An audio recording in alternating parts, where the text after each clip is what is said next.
He had signed billion-dollar deals without his hands ever shaking. But the moment the child stood up from the table and left something behind, the most powerful CEO in the city forgot how to breathe. Before this story unfolds, take 1 second, like this video if you believe kindness still matters, and subscribe to the channel for stories that remind us what being human truly means. Now, let me tell you why this dinner changed a man forever. The restaurant was quiet in the way only expensive places ever were. Soft piano music, dim golden lights, and the sound of polished cutlery touching porcelain plates. Every table was filled, yet no one spoke loudly. It was a world built for people who never worried about tomorrow. Ethan Blackwood sat alone near the window. At 42, he was the youngest CEO to ever take Blackwood Industries global. His face appeared on magazine covers, business podcasts, and billboards downtown. People described him as brilliant, ruthless, and untouchable. But tonight, none of that mattered. Tonight, he was just tired. Across the glass, rain slid down the windows like silent tears. Ethan loosened his tie, staring at his untouched steak. Another deal closed, another victory, another empty chair across from him. He checked his phone, no messages. There never were. That's when he noticed them. At the far end of the restaurant, near the entrance, stood a woman holding a little boy's hand and a baby wrapped tightly against her chest. Her coat was too thin for winter, her shoes worn past repair. The boy couldn't have been older than 6. His jacket sleeves were too short, exposing red, cold wrists. They didn't sit, they just stood there, unsure. The manager approached them, his smile stiff and professional. Ethan couldn't hear the words, but he saw the woman nod apologetically.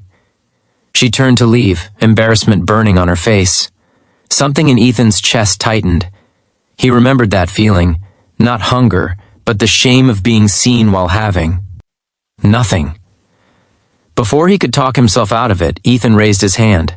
"Excuse me," he called. The manager turned, relief washing over his face.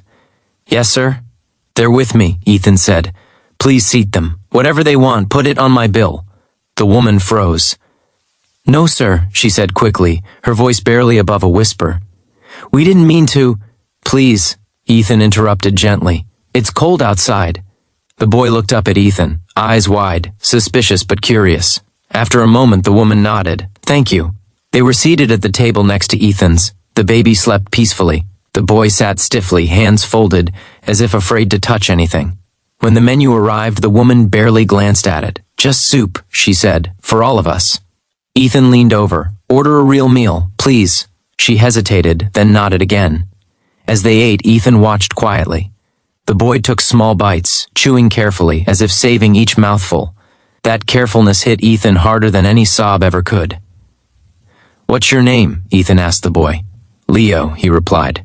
"That's a strong name," Ethan said. Leo smiled, a quick shy thing, like it wasn't used often. The woman introduced herself as Maria. Her husband had died 2 years earlier in a construction accident. Medical bills had swallowed their savings. Rent followed. Then eviction. Shelters were full. Jobs were scarce when you had a baby in your arms and nowhere to leave them. Ethan listened. He didn't interrupt. He didn't offer solutions. He just listened. Because no one had ever listened to him when he was young. Ethan grew up in foster homes. Cold dinners. Cold nights. Teachers who looked past him. He had promised himself he'd never feel powerless again. And in doing so, he had built walls so high that no one could climb them. Dinner ended.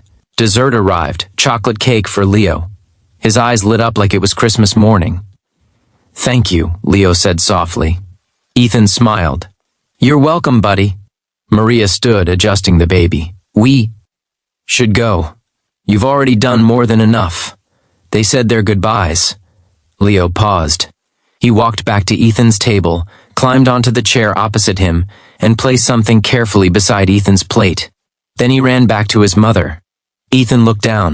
It was a folded piece of paper. His hands trembled as he opened it. Inside was a child's drawing, 3 stick figures holding hands under a bright yellow sun. Above them, written in uneven letters, "Thank you for seeing us." Ethan froze. The restaurant disappeared. All he could see was himself at 7 years old. sitting on a curb with nothing but a backpack and a broken toy car, waiting for someone, anyone, to notice. Tears blurred his vision. He stood abruptly, startling nearby diners, and rushed outside. Maria and the children were already halfway down the street. "Wait!" Ethan called. She turned, alarmed. Ethan knelt in front of Leo. "You didn't just leave me a drawing," he said, voice breaking. "You gave me something I forgot I needed." He handed Maria his card. "Please, come to my office tomorrow. Not charity. Opportunity." She hesitated. "Why?" "Because tonight," Ethan said, "you reminded me who I used to be." The next day, Maria came. Within a month, she had a stable job at one of Ethan's companies, flexible hours, childcare support. Within 6 months, she had an apartment. Within a year, she was leading a team. Ethan started a foundation that night, not for publicity, not for tax breaks, for children like Leo. Years later, Ethan kept the drawing framed on his desk. Whenever deals felt too big, whenever power felt empty, whenever he forgot why kindness mattered, he looked at that paper and remembered.